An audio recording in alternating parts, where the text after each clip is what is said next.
Welcome to the first episode of the Windsurfing Podcast. Yes, this is where Windsurfing TV gets in-depth. We go deep underground and we try and find out the dirty little secrets behind the windsurfing industry. But it's not me who's going to be covering the podcast.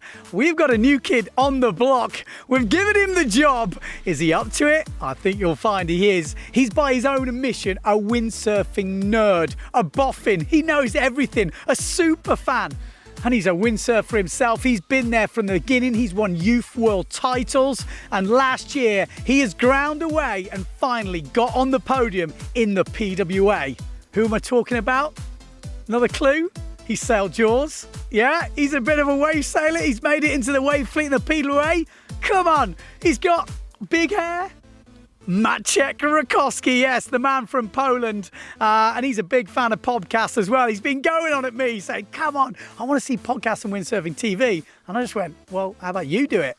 So he has, and we have got some great guys lined up. We've got world champions, we've got ex-world champions, board shapers, brand managers, all coming to you. We're going to be available on all the normal platforms, Spotify, SoundCloud, etc. But we're also on YouTube, yes, so you get a little bit of video and you get to see into the eyes of the interviewees. What we want from you is feedback of what you'd like to see, who you'd like to be interviewed. Do you like the video format, or should we just stick with the audio? Any feedback is definitely welcome. Now, we have got ex-wave world champion, all-round bad boy who is now reformed. You know who it is? Living in Cape Verde? Yes, it's the one and only Josh Angulo.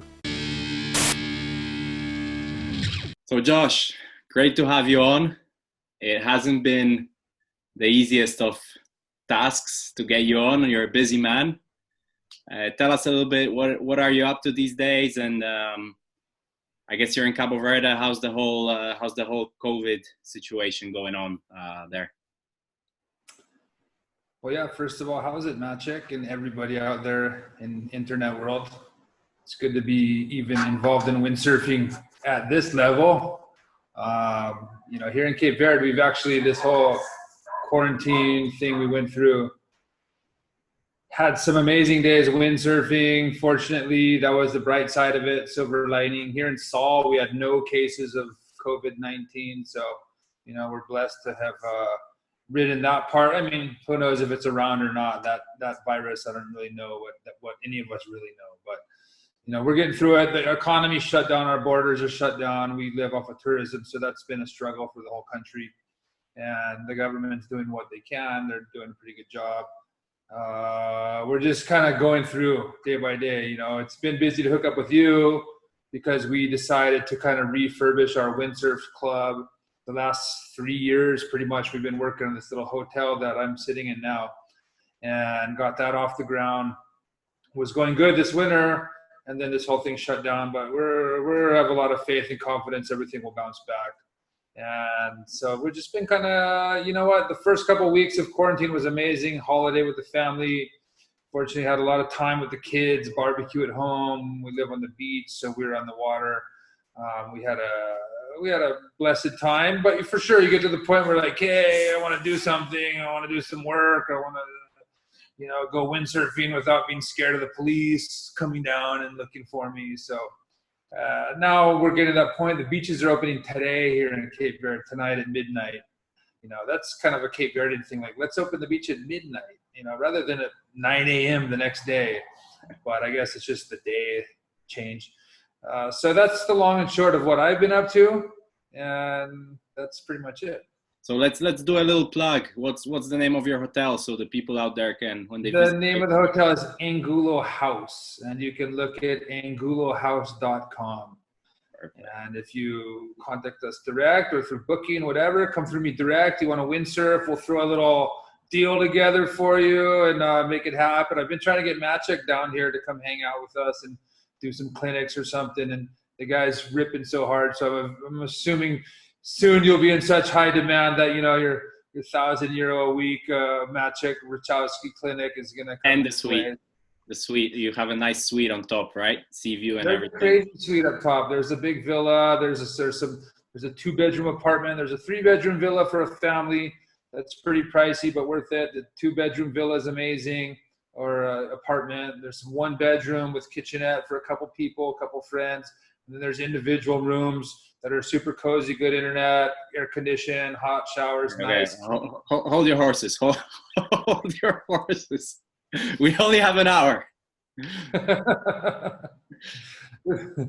Okay, so you mentioned your family. Little Noah, maybe not so little these days. I've seen him on social media foiling around. Are we gonna see the third, I guess, Angulo on tour, or what's going on with that? You know, Noah's a good kid. He's super nice. He's loving, and he's got a lot of his mom in him, I guess, on that side. And he's pretty big like me. When I see him slaloming, it's funny. I look out there like, wow, that's a spitting image. He's got that same kind of stance. He looks like he's going pretty fast. I've got him on some kind of funky gear right now, so I don't have him tuned up yet on good gear. It's fun to see him sailing. We've been having fun. He's definitely better than me at foiling. He did it before I did, and he's like, come on, Dad. He got me out there, and I was pretty scared. I did a bunch of those wheelies and stuff that you do. But now, you know, kind of getting into it. We've been wave sailing. Noah's a good surfer. His background is surfing. That's what he did first. And definitely in surfing, it's fun to watch him come into his own, starting to hit the lip and get his barrels and stuff. So, yeah, I'm blessed with Noah. And then the little one, Josiah and Jeremiah, are coming right behind him. So it's fun to see the kids getting into it. So maybe one on PWA, one on WSL. Let's see how it goes. I'll definitely be pushing the one on the WSL. Whatever they want to do, you know, if they want to ice skate, great. You know, I mean, whatever the kids want to do, we try to get them some good schooling and, you know, read their Bible and put Jesus first, and everything else is extra. So you obviously living in Cabo Verde now, but you did live in Hawaii. You lived in France, Boston, Florida. Where else? Lisbon. Is Cabo Verde the one? You staying there for like you're gonna retire? You're gonna stay there, or? Not really. I mean, Cabo Verde is definitely probably not our long term. We'll always have a place here. You know, we have one now, so we'll have a place in Cape Verde. I love it. I mean, it's amazing, but it's lacks in some areas. What it's great in some areas, it lacks in others, like everywhere in the world. You know, Poland, you probably have a great infrastructure, great restaurants, movie theaters, nightlife. But it's cold as hell. Yeah, it's cold and you're not having roping point breaks. You know, here we get roping point breaks. It's warm, but there's nothing else to do, you know. So it's great now for working. The tourism's growing. It's a cool lifestyle, but for sure, as kids grow and you want to give them other education and want them to see other things, the hope is to be able to travel with the family and, you know, base in different areas. And, you know, we just pray about it and see where it's going to go. But God's got his plan, and we try to walk into that path and see what happens. But for the moment, this is where we are. So we're blessed and making the best of it. Okay, so you were born and raised. Is that your Finian Maynard logo? Look at that. Finian. Woo! Yeah, buddy. FMX Racing. I'm proud of you, kid. Your Raiders suck, but you know what? Your boards are fast. Love you, bro. Okay, back to the interview. This is a little side clip. I'm proud of Finian. I'm happy for him. Arnon, too. Arnon's got his own brand. Good for you, Arnon. All the boys are killing it, man. I love it. Good to see it. Proud of all my buddies. We'll get to your brand. We'll get to your brand. Don't worry. We don't even got to do that. But I needed to, you know, plug my boys because I know how hard it is, and they're working hard, you know. Yeah, definitely now. But anyway, you born and raised in Hawaii. You actually originally from Oahu, right? And then I was born in California, but I went to Oahu when I was 2 months old. My family had been living in Oahu. I think at that time, my mom decided to have the birth in California, whatever. For whatever reason, they went back to California for the birth. And I was born, and then they went right back to Hawaii. Okay, I grew up on the north shore of Oahu. Lived on the north shore, actually, of Oahu, and then moved to Maui. Was that windsurfing related? I guess your dad, your older brothers were already into windsurfing.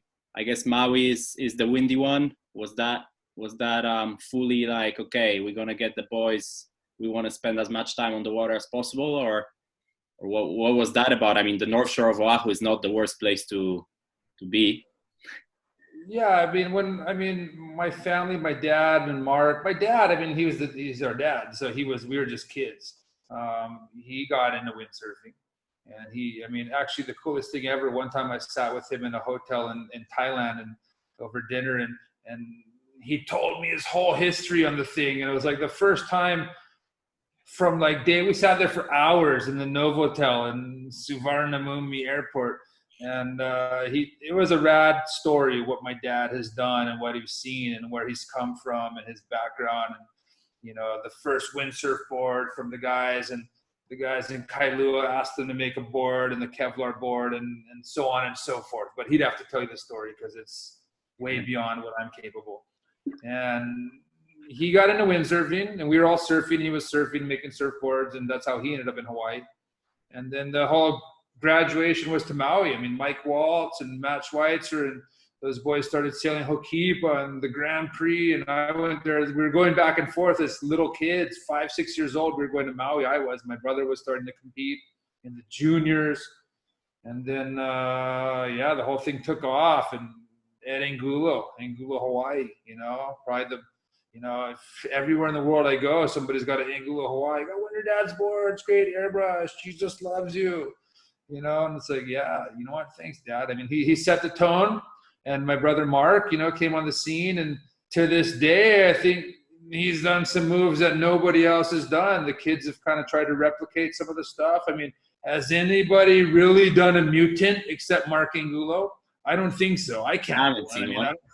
I don't think anybody else has ever done one. Anybody that says they did it was probably by accident and kind of, I did a mutant. But for sure, to actually go out and do what Mark's done over and over, the guy's pretty incredible, for sure. Yeah, invented the goiter, invented the 360, a lot of clue first stuff, mutants, a lot of just different, I guess thinking outside of the box, taking stuff maybe from surfing. I don't know where he came up with those things. I mean, it's pretty radical. He was always super talented, and when we were growing up on Oahu, he was a really good surfer, like pro level. He was surfing with all the guys, charging at a young age, charging pipeline, Waimea Bay. He was a young guy getting into it, and then took that whole waterman technique into windsurfing. And that whole time in Maui that the thing was exploding, and all the energy and just the stoke and the amp. And I was a little kid watching it and kind of getting a bit of it on the sidelines, and that's what I got kind of into that vacuum and pulled up into that whole scenario. And it was insane. I mean, we'd go to Sprecklesville or whatever, jumping days, all the boys like, we're jumping. And, the first time we sailed Jaws, and it was like, we're jumping off the rocks, and hopefully we don't die. And, it was all just hardcore. And that term is maybe overused, but it was pretty stinking hardcore, bro. I'm telling you, it was rad. And Mark was at the forefront. He was the only guy that came along that was kind of as badass as Mark was Polikow, and like there was this little bit of unwritten rivalry, I think, and then Polikow was more the clean cut, ripper in a sense. He had his style, but Mark was that just loose cannon. Nobody could touch him. He didn't have that real competitive acumen of where he wanted to go win contests. He won some events by default just because he was that much better than everybody. But the fact was he wasn't a very good competitor. He would just drop the ball in a final. And he's like, come on, bro, just don't fall on all you gotta do is finish your turn. So, he won a lot of events just by being really a lot better than pretty much everybody during a really long era. And that was a blessing to grow up under that wing and have that as your main inspiration, let alone some other guys, and basically that whole group, Mark, Dave Kalama, Rush Randall, Sasha Maye, the Yarmark brothers, Brett Lickle, Mike Waltz, Sierra Emery, There was just, and then more names that for sure I'm forgetting. Just guys all pushing themselves, you know, and then that whole Maui thing, iron sharpens iron, like the Bible says, and it's the same in sports. Yeah, so you're seeing that your brother, I guess, quickly became a star of a very fast rising sport. Was there ever a doubt you're gonna follow in those footsteps? Did you maybe want to do your own thing, or you were like, okay, I just want to be as good as my brother or better, or, you know, I want to be a windsurfer. I want to be a pro windsurfer. No, yeah. I mean, to be honest, from a little young age, I was already like, yeah, I'm going to be a pro windsurfer. You know, I was like, that's what I'm going to do. And I definitely wanted to be as good or better. My oldest brother, Mark, was my hero. You know, that's who I wanted to be as good as or better. And as things progressed, there's other guys I was in competition with, Polacao. I mean, I competed against Robbie Nash, Dunkerbeck, Polacao.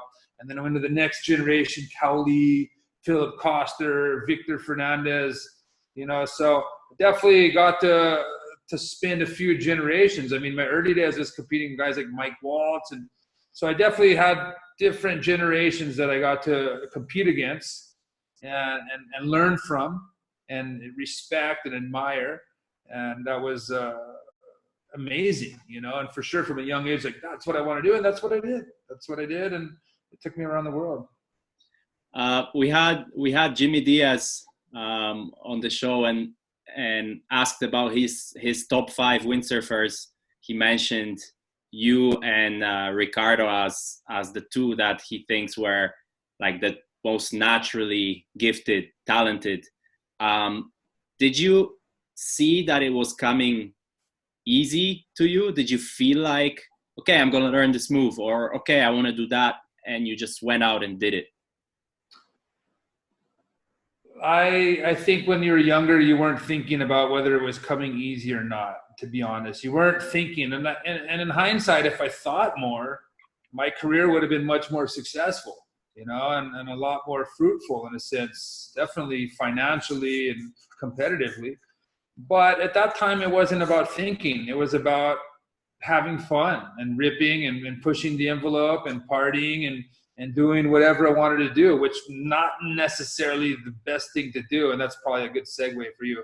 But it was definitely like, you're young and you're growing up in Maui, and the windsurf bubble was really dynamic at that period of time. You had all the Euros coming over, Tiga team, F2 team, blah, blah.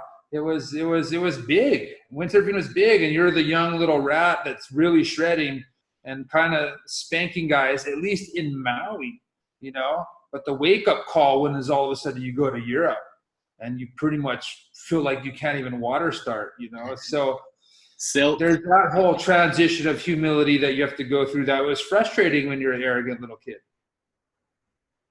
Yeah, so you touched on the rock and roll lifestyle and all the, I guess it was the golden times, right? Money, magazines, TV, fame to a certain extent, all those things. And you seem to get a little, you know, hooked up in the whole thing. How did that come about, and what do you think was the reason for you to get all mixed up in the, you know, in the partying and all that kind of situation? I don't really put my finger on one reason. I mean, I can honestly say growing up in Hawaii, growing up in Maui is a trippy little island, you know, and definitely like islands in general, I think have a lot of different dynamics that you have to take care of and be aware of. Maui was one of those at that period of time. And I know my parents did as good of a job as they could have, you know, to try to guide me and my brothers, and gave us a lot of love, a lot of spiritual guidance. I mean, and that's a big reason why I'm sitting here in front of you alive and, you know, reasonably successful and happy as much as can be hoped for, I think, today, is because of the upbringing I had in my house and my family and stuff. As far as why you get off track, why you start partying, why you start going crazy, I don't know. I think it's really, you're exposed to a lot of things in Hawaii. Maui for sure at that period of time. What's that? Early 90s, into the mid and late 90s. You're exposed to a lot of stuff, and it's very widely accepted, and so it's easy to get it caught up in a whirlwind of activity that's not necessarily the most positive. Yeah, and I think we've seen stories of a lot of, let's say, alternative sports people getting caught up, like the Irons brothers or Oki, which actually I think you mentioned, I'm not sure, that at that time you went to a Billabong meeting. Sorry for the little thing, but that you guys were the famous and the money making ones, not the surfers like it is today. I think you mentioned that. That was actually my brother's era. I think my era was a little different, but I remember sitting with Aki at a breakfast like way back. I was a little kid still. I was like, right, hey, mate, your brother's Mark Angulo, mate. This is my best Aussie accent. I'm like, yeah. And he's like, how much does he make? I was like, I think he makes, and I'm like a little kid. I overheard, so I think he makes X amount. He's like, whoa, mate. But yeah, I think back in those very early days, the windsurfers were making as much or more than the surfers, which obviously is the farthest from the truth now. I mean, it's a more than a flip of the coin. But for sure, I mean, Mark, and I don't know, we're getting off track. Where are we going with this? No, just to show the people the scale of what you are getting into. It's not like I'm going to be a professional windsurfer now. I'm going to go to a few little events in the Canaries and whatever, maybe a bigger one in Silt. It was like a full-on circus. Just to kind of put it into perspective, like you would negotiate contracts and you'd sit down in like a hotel in Bear Sea because you're at a big indoor where, first of all, you're making bank. You're getting paid to be there. There's like appearance fees, and like Robert Terretahau and these guys are making like serious money over the weekend. And you're a lower level guy, but still making good money. And, your sponsors are like, oh, we're going to pay you X amount next year. You're like, no, I want X amount plus. They're like, yeah, okay, fine. Let's do it. It's not like nowadays. Nowadays, like, can I have 3 extensions and I'll give you back 1 at the end of the year? I mean, I shouldn't give away the whole secret to professional windsurfing, but, it's definitely, and fair enough. The market is hard. I mean, to anybody who's dealt with windsurfing as a business, understand it's very tricky. Small margins, expensive products. The boards are too good. You know what I mean? If you make a composite carbon windsurf board, how hard and how much expertise goes into that, from the prototyping to the guys in Cobra to the packing of it and shipping and storing it in a nice rack on a rug floor in an AC surf shop. I mean, there's so much expense in it, and yet it sells for 2,000 euros, which everyone's like, it's so expensive. But actually, for what the product is, it's not.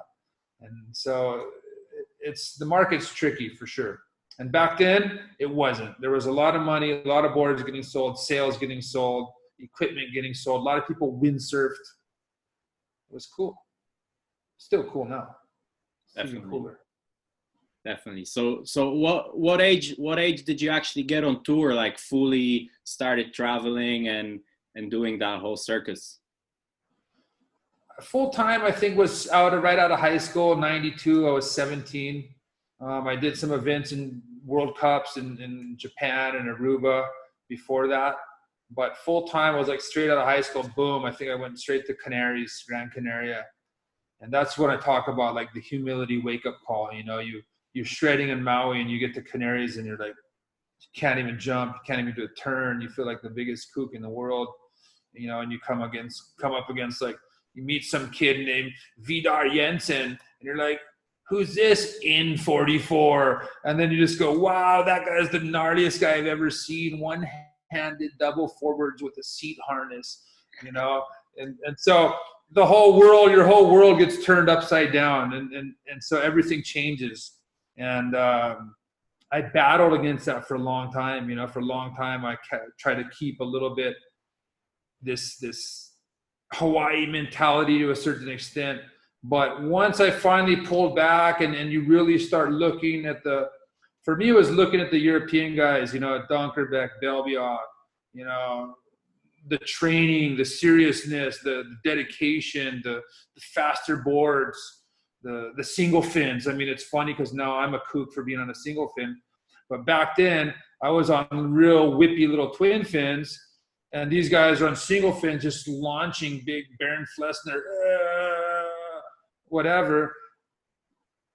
But you can't get the loft off of multi-fin boards like you could on those longer single fins, and these guys were going 10 times higher. So watching and learning and taking a step back and humbling yourself and going like, it's not because you were born in Hawaii or you're an Angulo or whatever that you automatically are given some world title trophy. You have to really go run and work out and train and make fast boards and sail overpowered and, do all this stuff to win heats. At the end of the day, you just got to win your heat. You don't got to rip. You got to win your heat. And when you win your heat, you win contests, you win titles. Yeah, I think you jumped from 92, like 11 years to your world title, to your first world title in 03. What was going on in between? Were you just really enjoying the tour? How serious were you? And did you kind of get sidetracked and then get serious again? And then, or what was going on? How was your mindset? Yeah, no, I mean, I spent a lot of years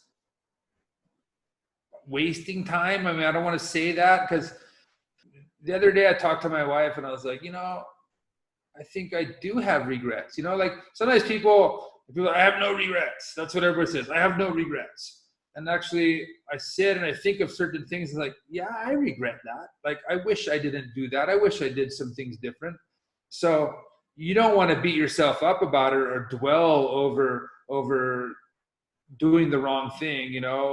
The main thing is if you treat somebody wrong, you try to cross paths and be like, hey bro, I was sorry about that thing in 91 in Playa del Inglés, whatever. But you might see somebody only 15 years later. You want to try to clear up loose ends. As far as being disappointed about poor results or things like that, there's competition is one of the hardest things ever. I mean, you're experiencing it yourself and you're getting better and you've done great this last year. But to get there, how many times if you're as fast as everybody, you're faster than most guys, you're jibing good, you're starting good, yet you can't get through a heat. It's just putting together in the contest is a hard thing to do. So part of it's that, and it's also the focus and boards and, and being professional. Once you get that click, it's like you come out of the cloud and you get serious. But also I was drinking and partying and doing drugs and different things. So it doesn't help, bro. You can have a little success here and there off of raw talent, but you can't consistently, bring results if you're not doing the right thing. It's clear.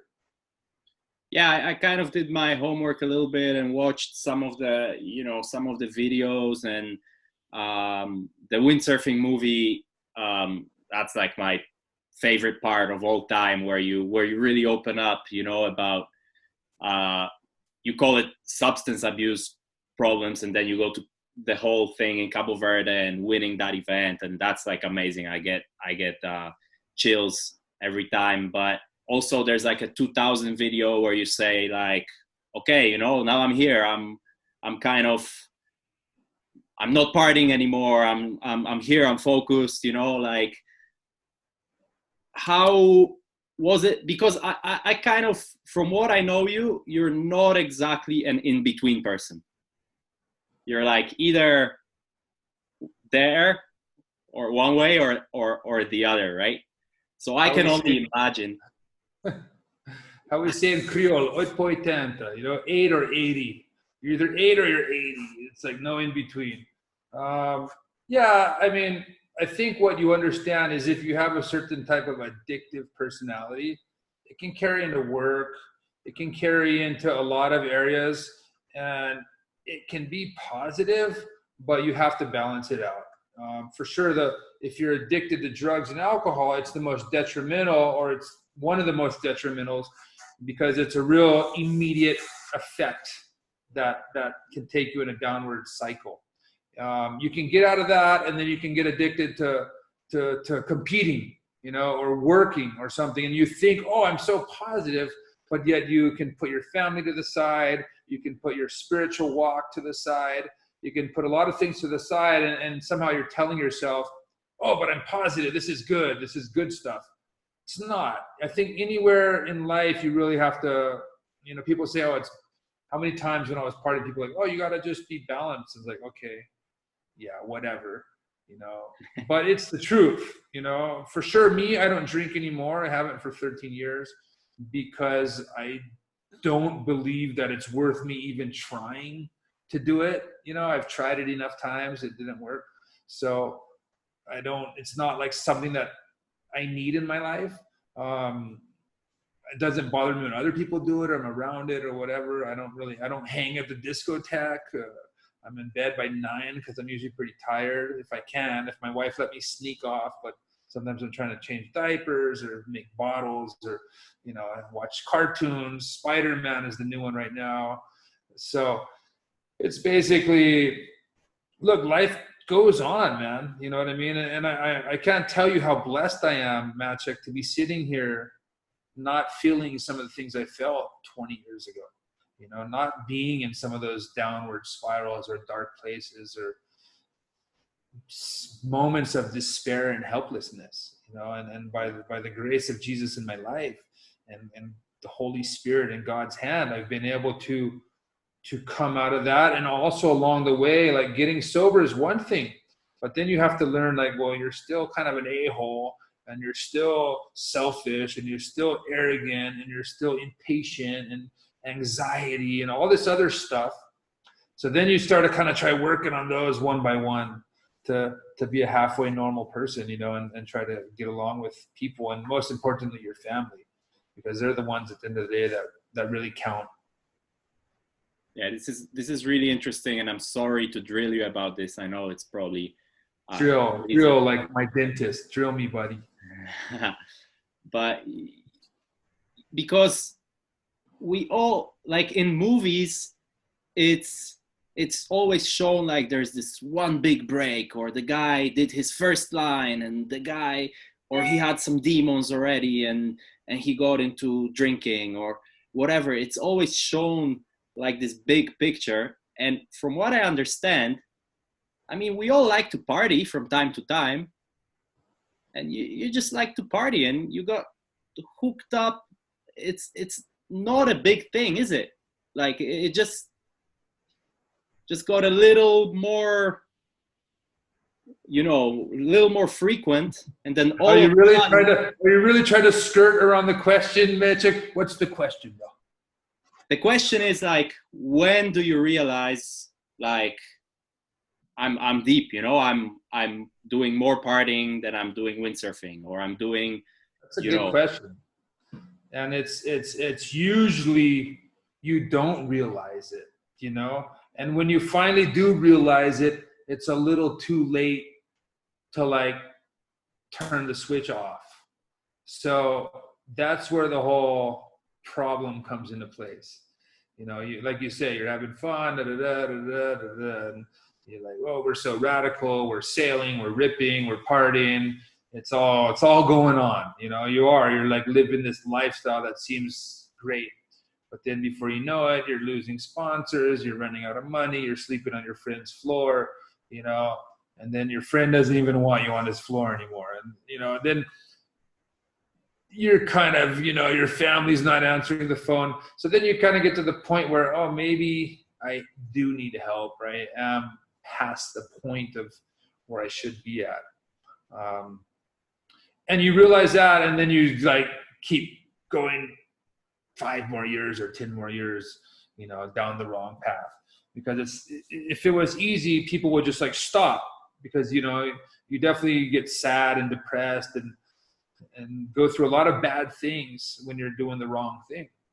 And basically you get to a point where, oh, I got to give this up. And then you're driving by the beach in a dark car, and you see everybody out ripping, but you're not out with them. You're on a different path. And so that's not a good feeling. That's definitely not a good feeling. The realization is at one point, getting clean is usually pretty far down the road for, I think, most people, and a lot of people don't pull out of it. That's the tough part. I think in general, a lot of people do, though. It's kind of like you're a kid, you're being radical, blah, blah.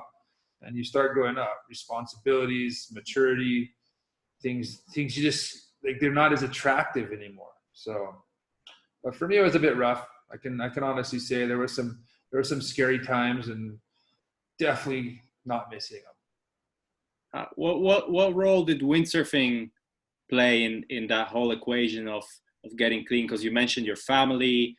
I guess you're now wife, you were already together, but what role did windsurfing? Because I guess when you're in that stage,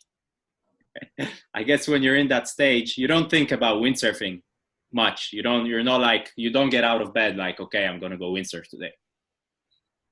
I mean, you still do. You think about windsurfing, you think about your family, you think about, you don't want to be a total dick all the time. You just end up being one. It's not like a happy place that you want to be at. But I kind of lost track there. What were we talking about? The biggest motivation, basically, to get out of it, get clean, Right. The biggest motivation was, I mean, it's like when you see your soul slipping away. You know what I mean? When you look over the edge and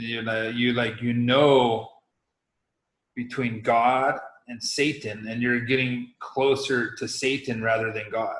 You know what I mean? And then hope you don't know what I mean. But at that point, you kind of go like, you feel like you have one last grasp.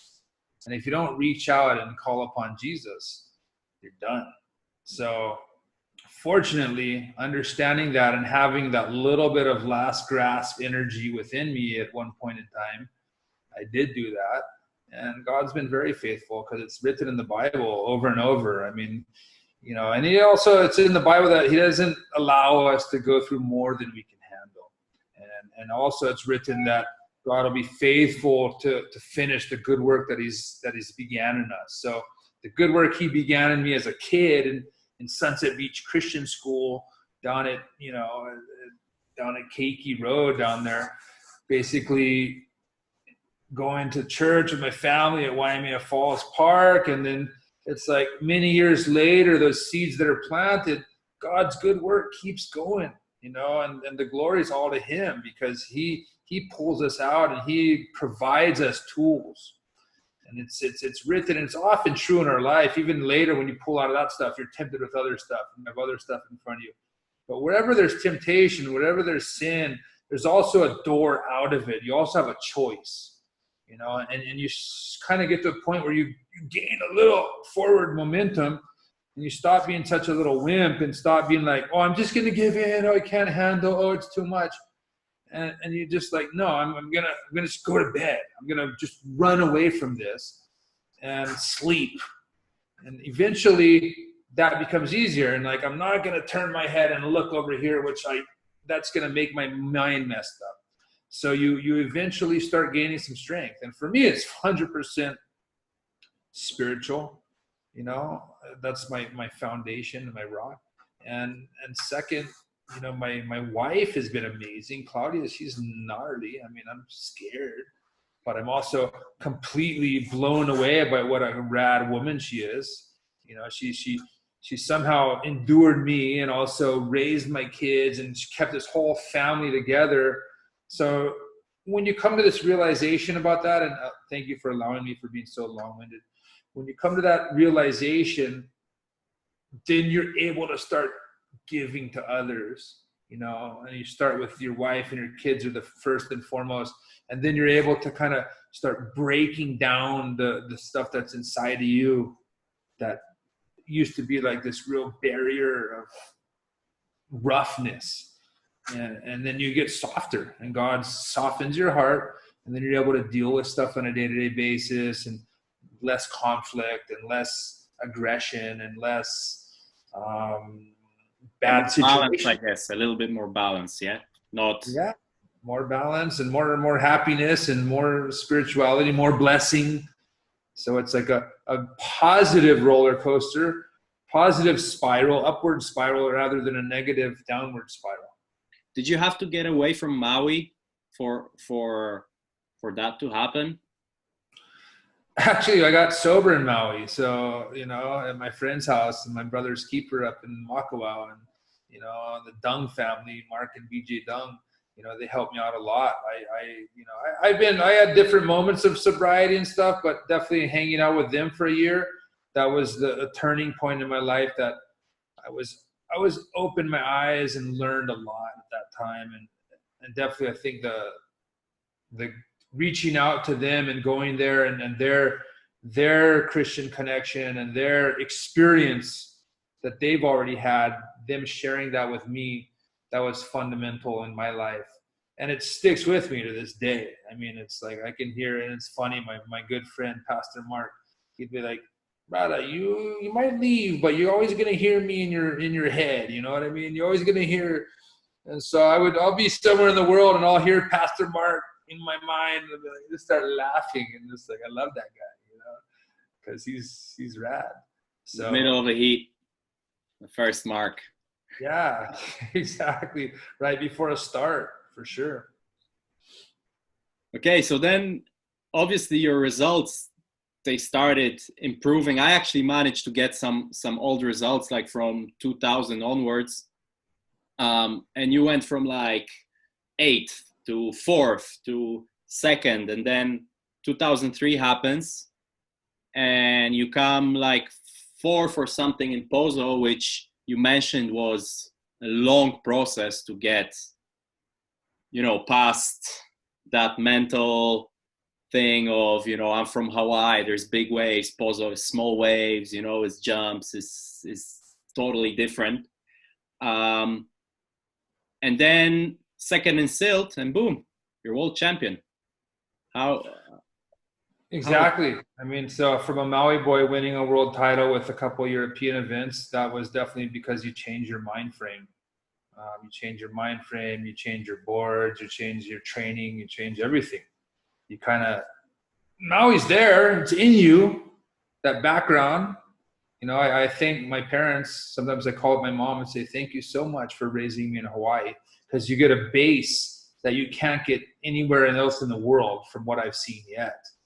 And so Maui's, Hawaii in general, Oahu, Maui, Kauai, you get these upbringings that you can't get elsewhere. But for sure, jumping into the European scene, you got to adjust, you got to play the game, and you got to learn, you got to get better at it. You got to be, I was super amped up.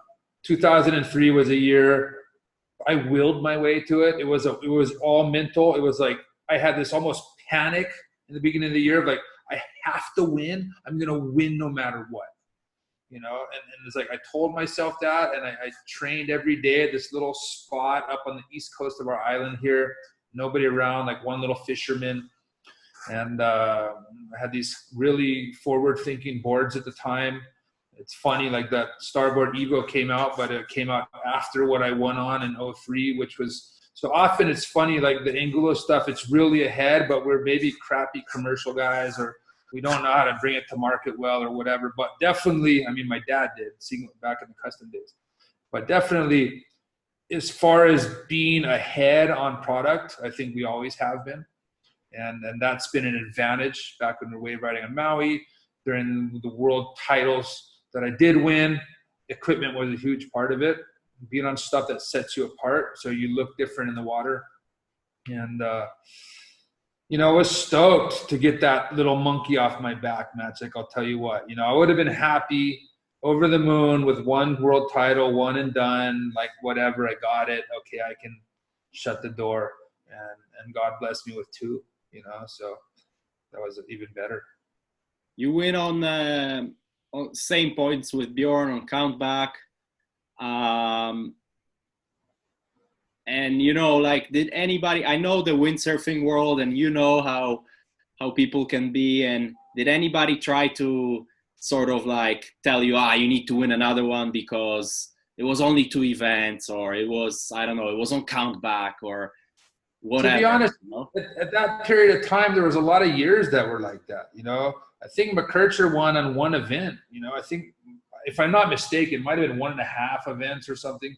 But it was a world title, and Scott McKercher is a world champion. I wouldn't care. I wouldn't care. Well, Patrice Delbiac, I'm pretty sure won on one event or 1.5 events or something like that. Yeah. I think maybe 2 events. There was quite a few years like that. And for me, if I was a European sailor and I won on 2 events in Europe, that would be one thing. But I'm a Hawaii sailor, and I won with there being 2 events in Europe. It wasn't like there was a Maui and a Diamond Head. It was like, no, it was Pozo and Zilt, and I won. So nobody tried to take that away from me. I had a lot of congratulatory things. Bjorn was cool about it, and it was. You won enough. Yeah, very cool. Yeah, you mentioned your unique style and looking different and setting yourself apart. But also, if I look at you and your brother, you guys don't sail alike at all. I mean, like your brother is a lot about moves and kind of flicky stuff and, flying around the lip, and you're like pure just power and style and like so different. Where do you think that comes from? Not to mention you're different from all the other people in the world as well, but you would have thought like at least you'd sail similar to your brother. Yeah, I mean, Mark, once again, he's 6 years older than me, 6.5 years older than me. So he's in a slightly different era. He's a regular foot surfer. I'm a goofy foot surfer. He's lighter than I am. I kind of, by earlier on, I was already getting pretty heavy, I guess. So I think we just developed our own unique style. At the end of the day, we each had our own unique style. For sure, we both were extremely propelled and blessed and like pushed with the boards we were riding. And my dad, for years, was the best shaper in the world. Probably still has more in his 2 hands than 85 shapers put together. I'm obviously biased, but he was making us these little shred sleds that we could go out and just. I remember windsurfing, when you get dialed in on your Angulo board, it was like you don't think about you have a board under your feet. You're just one. You're just looking. I'm going there. Boom. You just go wherever you want to go. So then it's all about whatever line you want to draw. You were never held back by your equipment. And that was a nice time. So then we go a little bit forward. You're living in Cabo Verde already, and in 2007 you bring the event there, and what an event it is! Straight off the bat, first year. What was the motivation behind that event, and tell us a little bit about that? I was actually there on the rocks, watching, being absolutely like amazed.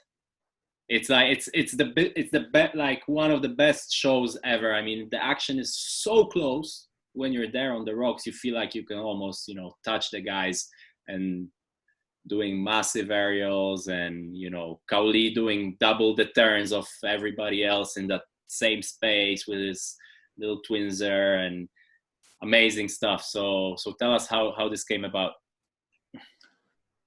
Look, the whole Cabo Verde chapter is like another movie. I spent a lot of years here. I have half my life here. I've been here 22 years on and off, and basically it was a lot of years sailing Punta Preta alone. And actually during this quarantine time, it was the first time I've seen it since 20 years ago that mast high rifling, only guy in the water, and it felt like back in the day.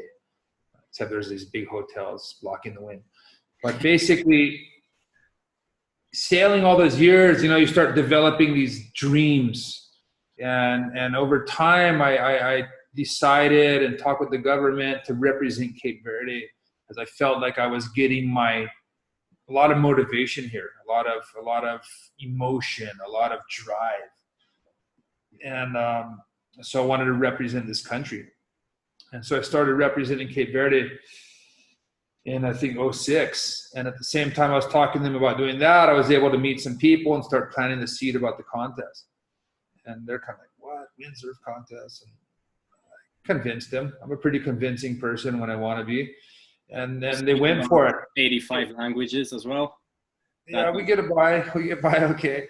But basically it was a time where there was still some real estate investment. It was before the crisis. There was some big investment coming in.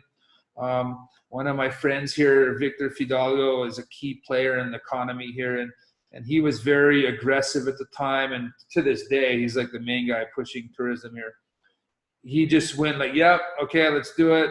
Once he finally got on board, got the money, we did it. And basically I had to set the event up, get my gear here, sail.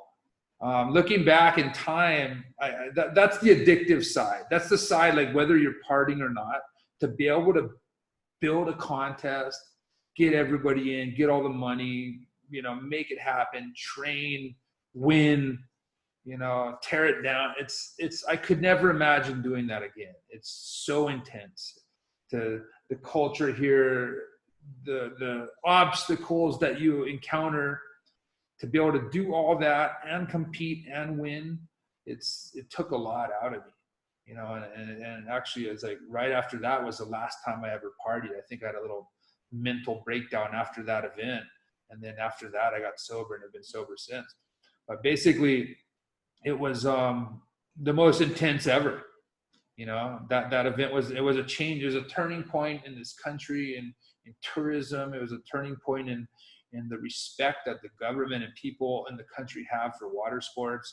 We've had multiple world champions come out of Cape Verde since then, mainly in kite surfing, but all guys that used to windsurf were windsurfing. One of them, me too, in that contest, some pupils in a sense. And so super proud of the Cape Verde years and even what we're doing now. But for sure, there was a time in life where that whole era was the gnarliest thing ever, and it was intense and it was hardcore, and you're in Africa and you're building stuff and you're bringing in and you're blowing it out to the world, and it was crazy. I could now probably, but back then we did it. Yeah, amazing feat. And that contest, I mean, it might be the best contest to date, at least for me, in the time that I was able to, watch the videos and let alone experiencing it live. But, even now when I watch these videos and I don't think we had that since the contest. No, we haven't. We don't even have to really pussyfoot around it. There's never been conditions like that ever in any event. If you want to talk about Namotu, you want to pull out a Namotu video and set it right next to the Cape Verde video, and it's not even about tooting horns or anything. It's just black and white. We were extremely blessed. I remember me and my wife praying about the dates, and God told me to do it in those dates. And it's and that was the dates we did it in, and those were the conditions we got. And basically sickest ever. Sick. I still get chills thinking about it. And to be honest, in all the years I've been here, still one of the better days I've ever seen. I mean, it was all-time Punta Preta. We get days like that, but to have 2 days or like that back-to-back, super windy, cranking surf the whole time, not really letting up, little tidal changes, but yeah, it was amazing. Well, obviously you didn't set the dates for the next contest, because that was a little worse. 1 year in Coral Jewel, I guess, small. 1 year in Little Hockey. No, that was only the last year, to be honest, Maciek. We had 3 good years in a row. Okay, 07, 08, 09, they all went off at Punta Preta. 2010, okay, government dropped the ball, didn't sign the contract in time, so they tried to pull a rabbit out of the hat in November. And I was like, look, November, we can try, because sometimes it's good. But that was definitely, no, I didn't set the dates then, because I would have did it in February, March, when it's good. Yeah. And in 09, you win it again. and again, you're in the driver's seat for the world title, which I guess in 07, you just missed it in Brazil and come third and whatever. But 09, you're like, okay, again, you have that mindset, like, okay, I'm going to freaking win this. Again, you win in Silt. So kind of, I don't know. So 09, actually, I before 09, like I was mentally done. And I a couple times I told my wife, I'm like, I'm done with this. You know, I had a good run. I'm tired. I can't keep up with the kids. I mean, you know, Philip Koster was coming on. It's like the double loops. And I've done like one half-ass double in my life, probably in Japan, and hurt myself. You know, so these guys are, you know, Ricardo, who you mentioned earlier, Brauzinho, all the young guys are coming up, super energetic, super insane. And I'm telling Claudia, like, I can't. I'm over it. She's like, wait. My wife straight up, she said, wait, you got one more title in you. I know it. And so I'm like, okay.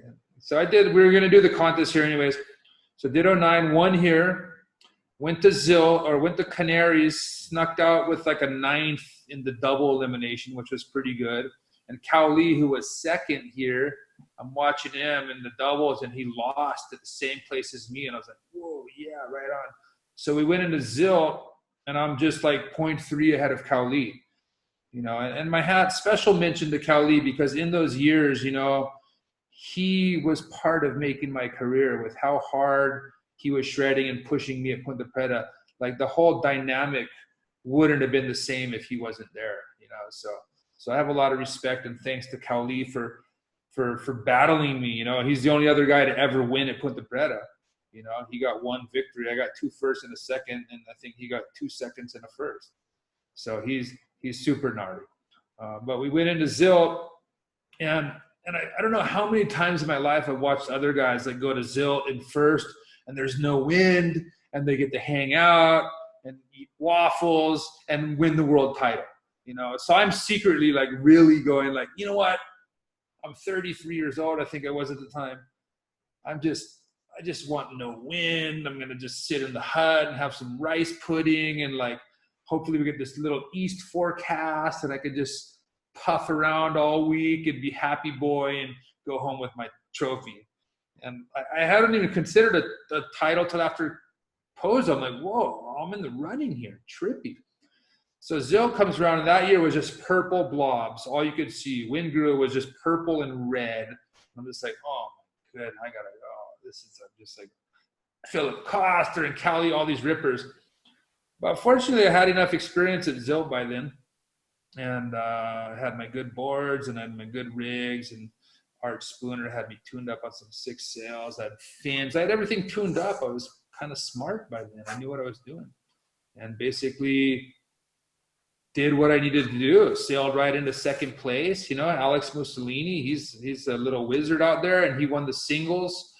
And then my wife, before Zilt, and I'll share this with you, just to know that how amazing God is. Like, so we're in Maui. We're in Maui before Zilt. And she goes jogging. We're living in my parents' house in Sprecklesville. And she goes jogging and comes back with tears in her eyes. And I'm like, what's wrong, honey? What's going on? Why are you sad? She's like, no, I'm not sad. I'm happy. I'm like, why?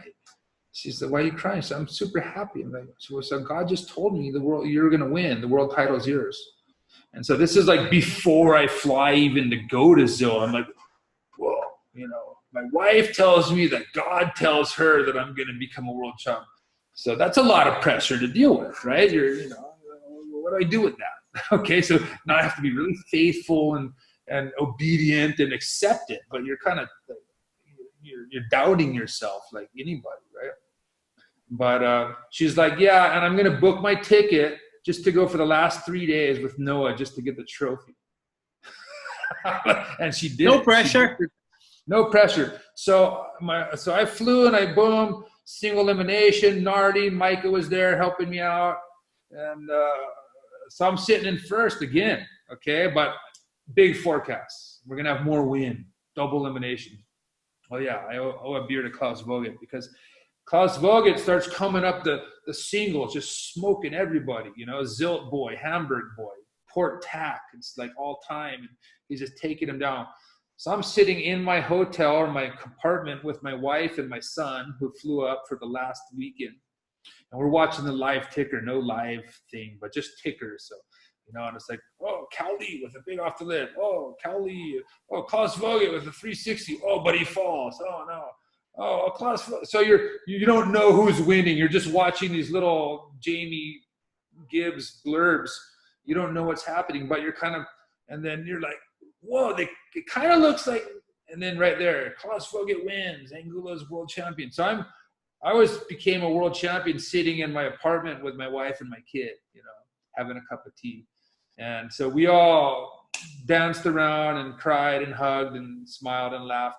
And then I went to the beach and lost my heat. I was like, I was mentally completely done at that point.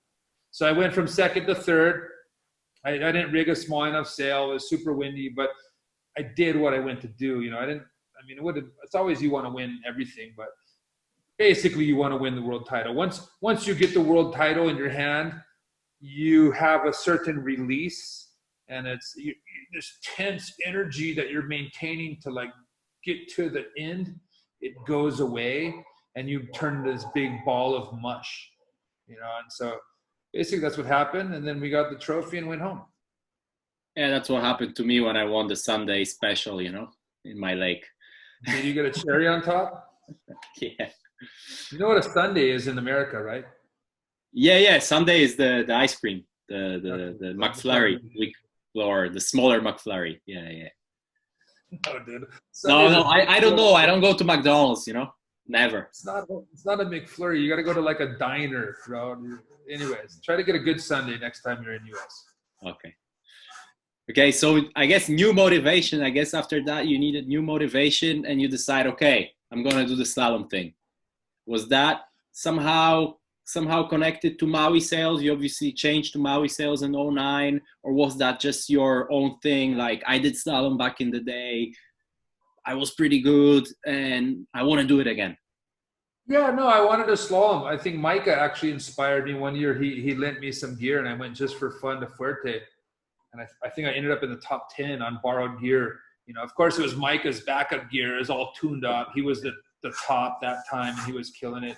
So, but I was like, I can do this. This is not that hard. It ended up being really hard. But I did. The wave was done. You're heavier. You're not as agile, but you still can sail good.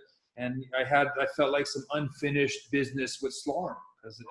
So I wanted to do that. My head was more now towards training and being serious and being focused. So that's what I wanted to do. And for a long time I was telling Ezzy, like, look, man, let's make some slalom sails. Dave was like, no. He didn't want to do it. So basically I said, look, Dave, I love you, which I do love Dave Ezzy. He's a super cool guy, helped me out a lot. And I said, but I gotta go. I gotta move on. I can't just be a wave guy. I can't. I'm done. I did it. I'm gonna wave sail. But so it's like, okay. So bye. So we're like, bye. And I had no sponsors. And then Phil McGain gave me a phone call. Like, bro, what are you doing? What? And I wish I would have delivered. Well, actually, I did deliver. I delivered Maui Sails a world title. Okay, never mind. I did pretty good by then. Fair enough. I wish I would have did better in the slalom, but at least I delivered one world title. The slalom, I never really had that window where when I got into it, it was already like married, kids, business, had a lot going on when I got into slalom. So as focused as I tried to be, it was hard with everything else going on. I was trying to do board business, starting to do business here in Cape Verde, married, trying to keep a wife happy, which I'm getting better at that, and raising kids. So no excuses, but the reality for anybody who's done slalom seriously, you kind of just got to be single-minded, live in Tarifa, Tenerife, and not think of anything else. And I was not able to do that. However, I had a lot of fun years traveling with all you guys and competing. And, maybe if maybe get back there for fun for a couple events here or there. This year might be like one event, you know, maybe Fuerte could be the world champion, right? 150 knot day. I'll give you my second gear. You got that backup? You got that same mast from Korea? Can I borrow that thing? So I'll tell the story. So we were in Korea, and I think you wanted to rig your 6.2, which I didn't think it was windy enough. Or I was out of that elimination. So I was like, okay, here's my 400 mast. And then you nail the start in the final. You come down the first reach. You jibe in first. You did something in the jibe, or I don't know what happened, but you didn't win that final, but you were flying. It's going fast. Probably did an Angulo bottom turn instead of the jibe. You know what? I remember, you know what the reality is? I didn't have the stamina. I remember Matteo Iachino, like I was as fast and battling with him, but he had more stamina. Already by trying to get by the second buoy, trying to like maintain super hardcore, I couldn't do it. And it's like, so I had to slowly like, or lose everything or give up spots one by one for these younger, more fit, more motivated guys behind me. So then I was like, we restarted another elimination. So I needed my mast, and I go to you, I guess with another mast or something. And I was like, hey Josh, how's that mast? You're like, it's actually pretty shit. I'm like, what are you talking about? You just almost won the final. If you didn't cook that jibe, you would have probably won the final. You're like, nah, Bryce, nah. And then I took it and I was flying, and then you put something else, and at dinner you were like, yeah, you know what? Actually, that mast of yours was pretty good. And it broke in my face in Fuerte, that same mast. I was qualifying for the final, and on the last reach of the semi, it just snapped in my face. So that mast was fast. Try to get some new ones. Yeah, I got a decent one. So anyway, like in 2012, you're with 0.7, and seems like at that time that sail was really ahead of its time. Claudio Badiali design, shout out, you know, they were working, Challenger and 0.7 working together, and that 0.7 sail, I think it's safe to say you were definitely one of the, if not the fastest guy in kind of light to medium wind. Your boards were somehow fitting that as well. What do you remember about that season, and why? Yeah, I think you came. Yeah, that's one of the things. That's one of those things when you look back sometimes, and you kind of wish you had a second chance. And sometimes, you know, I think at the time, you know, I didn't realize the whole setup, my boards, the Kashi fins at that time were still ahead of their day. Guys ended up catching up and probably making some faster stuff now. But at that time, the Kashis were way ahead, and Micah and I had those. And I think Mortafon and Elbow, a couple guys. And then the sales that Andrea made, you know, and Kuki, same thing, called me up when he saw that I didn't have a sponsor. And he's like, what are you doing? Well, I don't know. So he hooked me up and gave me a shot. And I was at least pleased to give a decent showing on his gear. You know, the Kuki family, Roberto and Andrea, great people. And, you know, it's good to see how fired up Andrea is and what a good job he's doing with his brand. And he's just a super motivated and fun guy to be around. You know? So definitely I enjoyed that time with the 0.7 family, and the stuff was flying. I mean, you look, I mean, that whole Italian scene, you know, the Italians are really good at making stuff. I mean, you go into Cobra factories, a bunch of Italians, and you go in composite places, Italians, you know, windsurfing, yacht sailing. My hotel is covered with Italian stucco outside, and that Italian fly in and do it. Rosario Arena, bro, from Maui. So basically, you know, from historically, Italians are good at what they do. And so you definitely want to eat their pasta and then ride their sails. Definitely. And what do you think you missed? Because Cookie once mentioned to me that he actually counted your training days that year, and you didn't break the 10 mark. He said like you trained, I think, like 8 days that whole year or something. once again, what I touched on earlier is this, the whole slalom period for me came a little late. You know, that's the honest truth. I mean, at that time with Fuki, I was living in Boston. So you can sail, those 10 days were the 10 days a year that you can really sail in Boston. I mean, to be honest, I went out, I trained with big wetsuits and gloves and my low tide beach that's like 3 miles long. And I had a little wagon that I'd like wagon all my masts to try to test with a GPS alone. So I tried pretty hard, but at the same time, you're driving home and you're hungry and there's like a Dunkin' Donuts on the way. So you have this, you know, it's, and you got kids at home and there's ice cream and stuff. So there's definitely, when you have a family and you have to like make other money outside of windsurfing, because windsurfing can't really support a family on a competitive level, you have to do other work. And that's what I had to do. And at the end of the day, it's just a lot of balls in the air. You know, I can make excuses or whatever. Look, I didn't have the focus. I didn't have the focus. I didn't have the time to focus.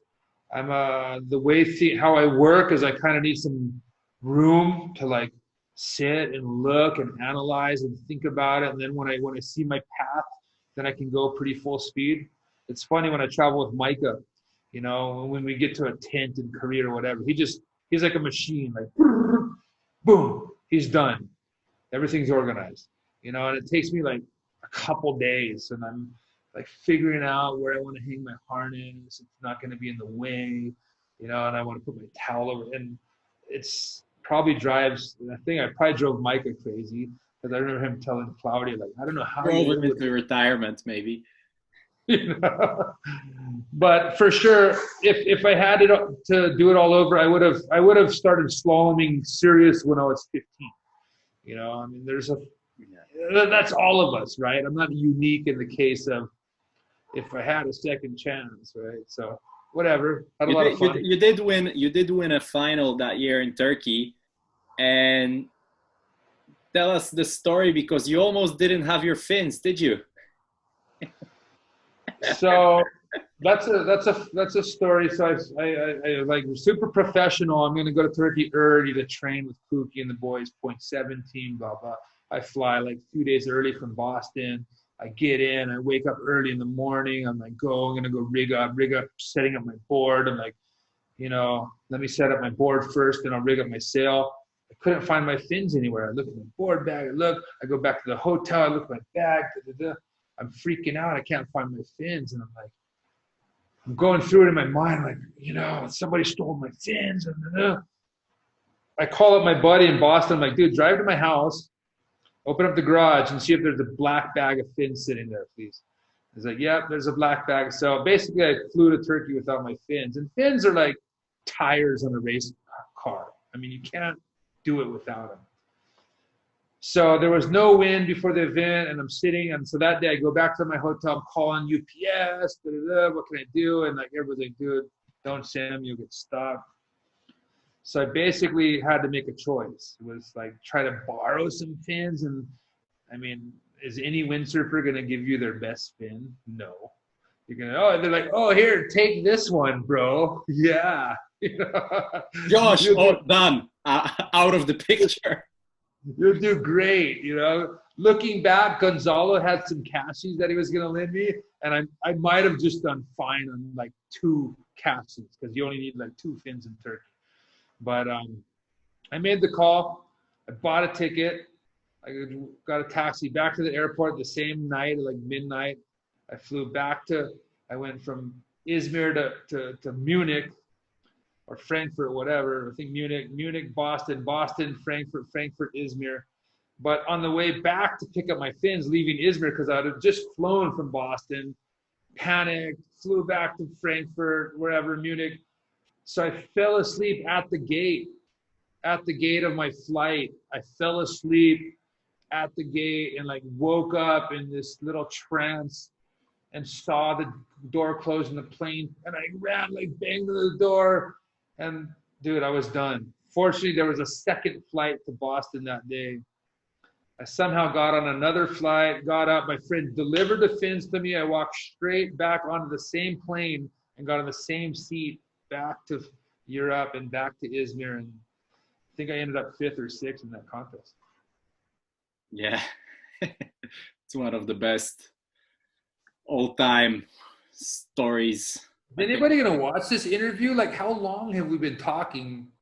Are you going to like condense this into like 30 seconds? I don't think I can sit through this whole thing, but I mean, whoever's watching, thank you. Thank you for, 1, 2 people, we'll take it. Perfect. Exactly.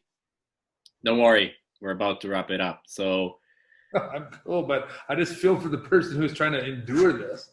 this is amazing, man. Don't worry. So Jimmy, when I interviewed him, he mentioned you in his top 5, but he also mentioned you as his worst competitor. He said, like, whenever Josh was at the starting line, I stayed away from the pin. Like, I didn't want to go anywhere close to the pin end. Didn't want to start anywhere next to Josh.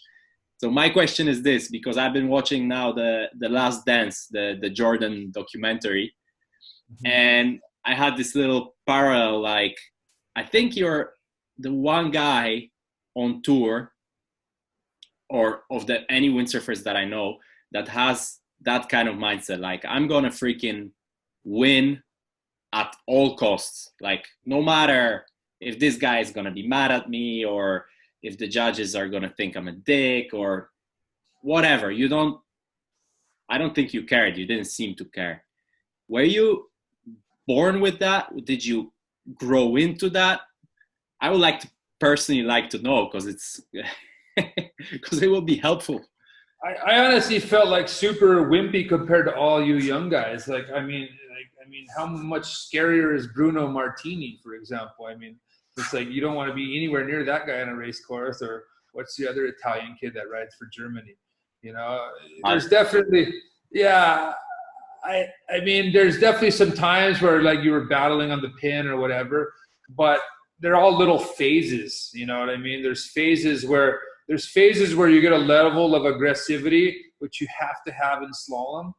If you don't have it, when I started losing that, I think by the time my 3rd kid was born, dude, I was like definitely not going hard into jives, and you see like Cyril Musamani, he's just going to go no matter what.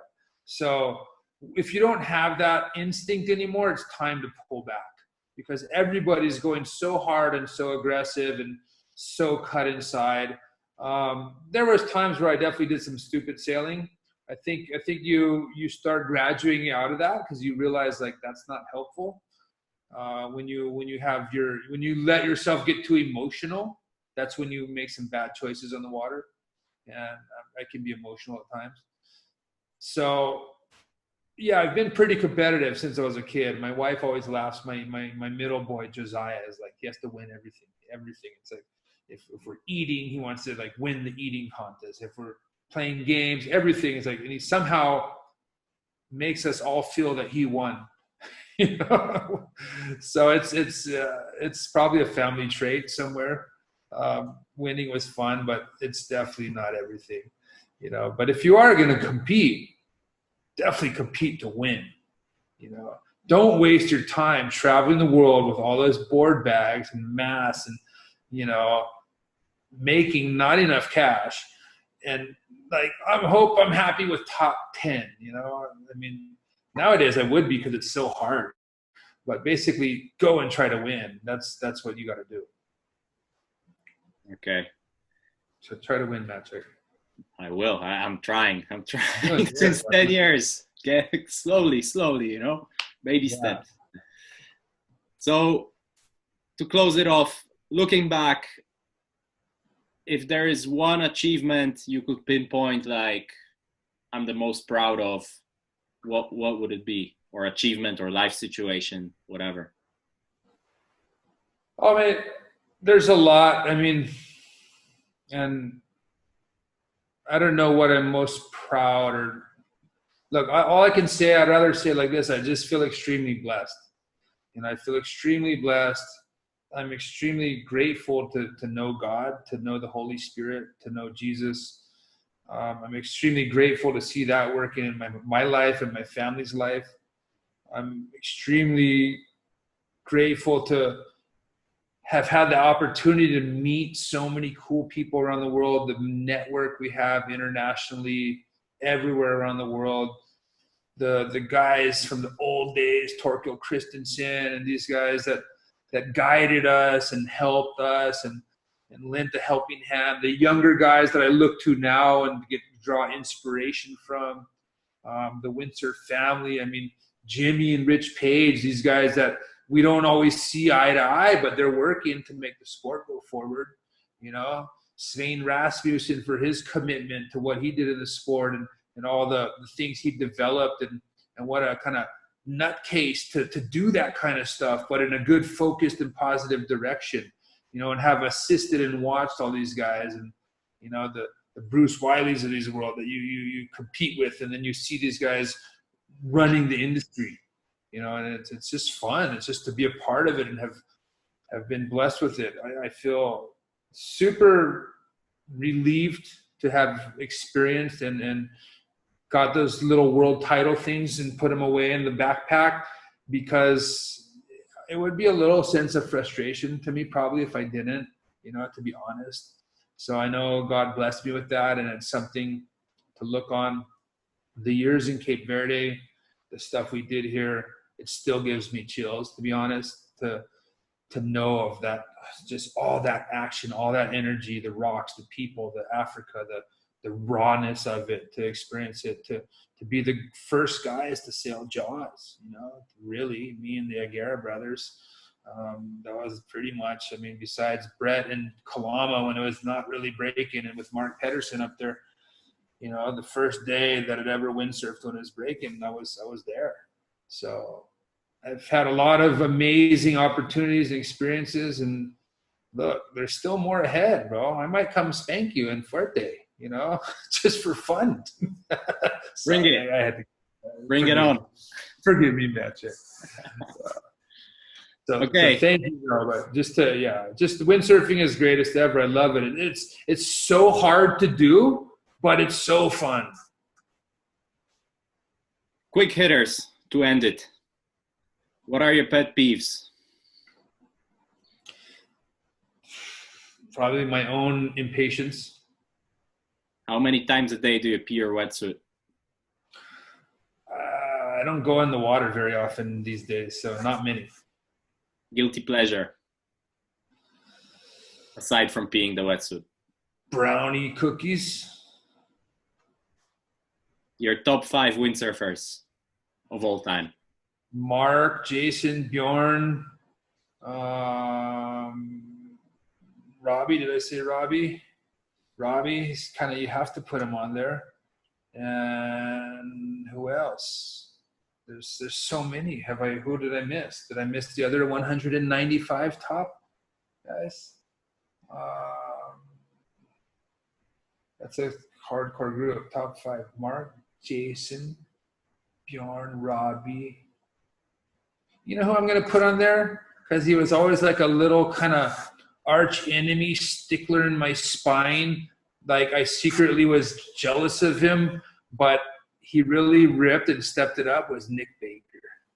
You know, when he had like Sega and he was making all that cash and I was kind of being a donkey, he like kind of bugged the crap out of me. But the kid ripped, you know what I mean? And he's a super nice guy.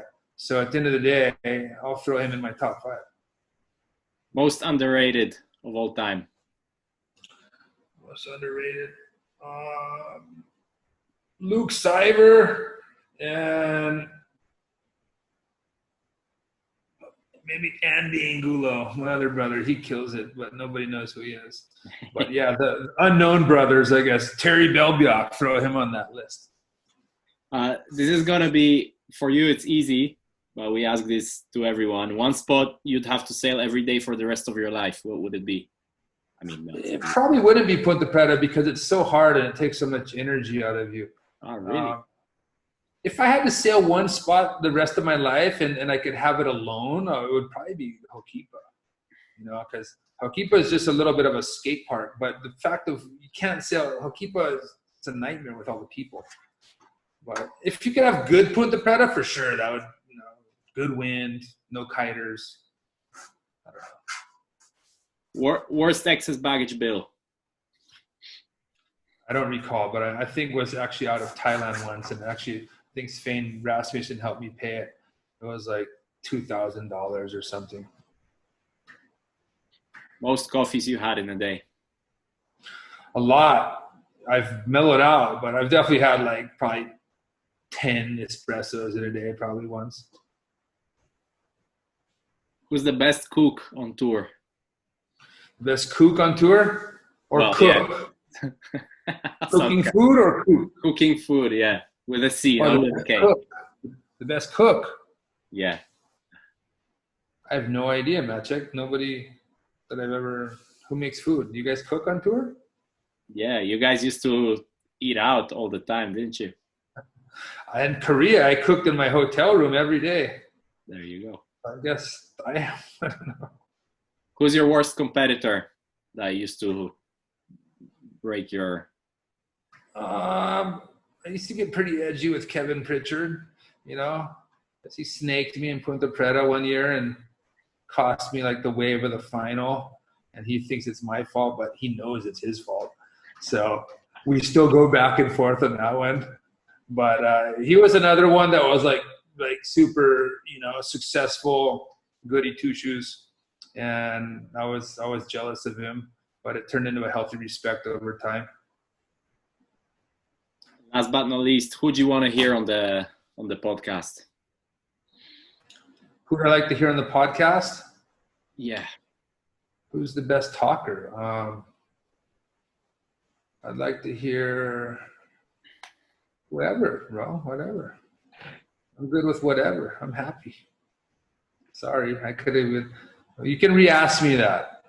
Don't worry about it. Let me get it. I don't know. I want to watch Netflix. I want to watch the Jordan thing. The new episodes are when? Tomorrow? Yesterday. Oh, did the new ones come out? Yeah, the last two of them. Okay, I'm going right now. When we hang up, that's what I'm doing. Definitely. And we are hanging up now. Thanks a lot, Josh, for your time. A lot of colorful insight. Thank you. And to thank everybody out there who watched this. Thank you so much. Did you make it? Did you make it all the way through? There we go. That is the first windsurfing podcast from Windsurfing TV. I hope you liked it. Let us know in the comments any feedback. Also, we want to know from you guys who you want to see on the podcasts. You know, it can be people, world champs, brand managers, let's say board shapers, or it could be a subject where we basically just go on and we discuss a subject. There's a lot of room for doing a few things with the podcast theme. Obviously, it's long and I want to know, you know, what you guys are thinking. It is available on Spotify. Maybe you were listening on Spotify as well as YouTube, and then YouTube we're going to be dropping in those video clips. Again, any feedback is welcome. Give us a thumbs up, like if you're on YouTube. Don't forget to subscribe to the channel because there is plenty more where that came from.